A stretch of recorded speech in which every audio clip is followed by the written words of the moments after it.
কিন্তু আমি ভালো নেই।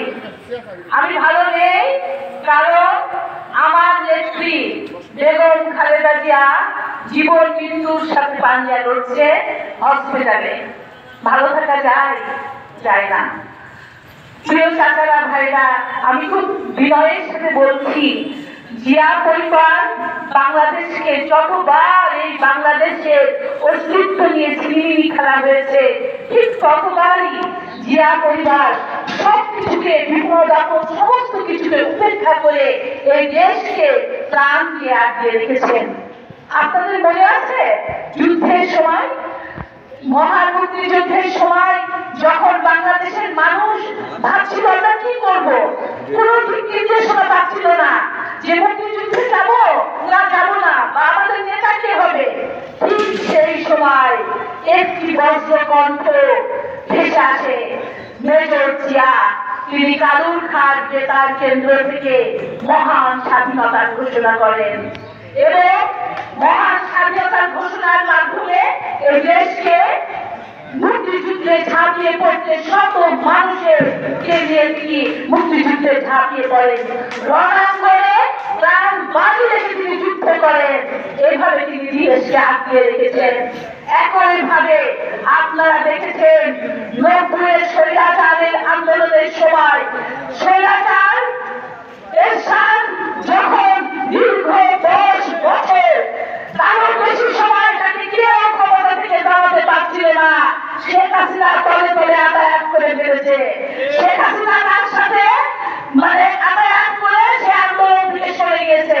কিন্তু বেগম খালেদা জিয়া, জিয়াউর রহমানের উত্তরসূরি, জিয়াউর রহমানের সহধর্মিণী, তাকে যে দীক্ষায় তিনি দীক্ষিত করেছিলেন, সেই আদর্শকে তিনি প্রাণে ধারণ করে এককালীন গৃহবধূ, তার রাজনৈতিক কোনো প্রজ্ঞা ছিল না, কিন্তু স্বামীর আদর্শকে সে এমনভাবে ধারণ করেছিলেন, সেই আদর্শ তিনি জীবন দিয়ে রাখার চেষ্টা করেছেন এবং তিনি ৯০-এর স্বৈরাচারী দল মত সবাইকে ঐক্যবদ্ধ করে স্বৈরা শাসনের পতন ঘটিয়েছেন।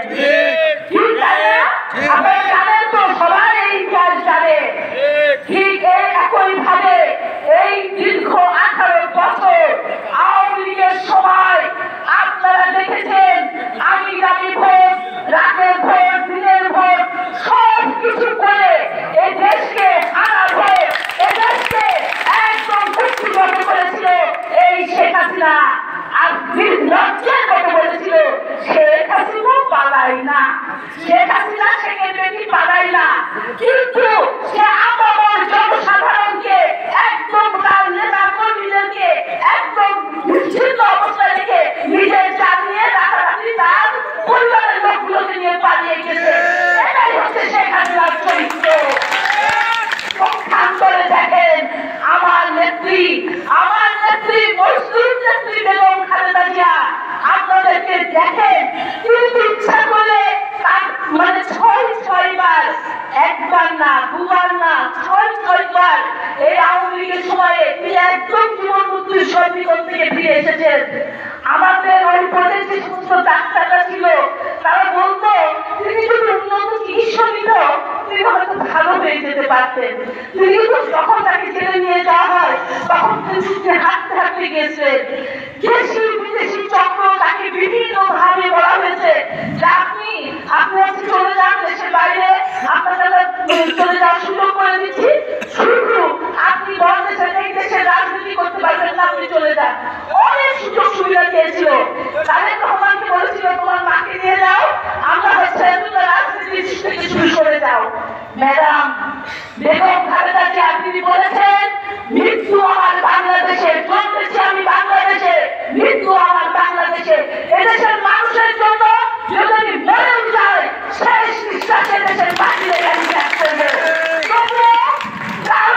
কারো রক্ত চক্রকে উপেক্ষা করে, কোনো কিছুকে উপেক্ষা করে, যত আমার বিরুদ্ধে যত অন্যায় অবিচার, আমাকে যত নির্মম ভাবে হসপিটালে যদি আমাকে মরতে করতে মরেই ফেলি, তার আমার শেষ নিঃশ্বাস থাকা পর্যন্ত আমি বাংলাদেশ ত্যাগ করবো না।